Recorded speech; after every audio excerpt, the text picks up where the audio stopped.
தங்கம் விலை ஏறினதுனால சூரியவர்தன் யாரும் தொட முடியாத உயரத்தை தொட்டுட்டான். இந்த சாம்ராஜ்யத்தை கட்டி காப்பாத்துறதுக்கு 5 பார்ட்னர்களை 5 தூண்களா பயன்படுத்திக்கிட்டான்.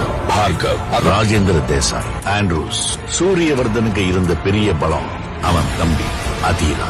அவனோட சாமர்த்தியத்துல கட்டின இந்த கோட்டையில சூரியவர்தனோட மகன் கருடனோட பங்கு இருந்தது.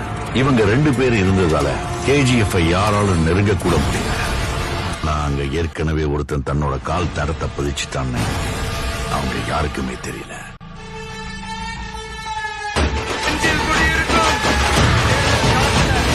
Powerful people come from powerful places.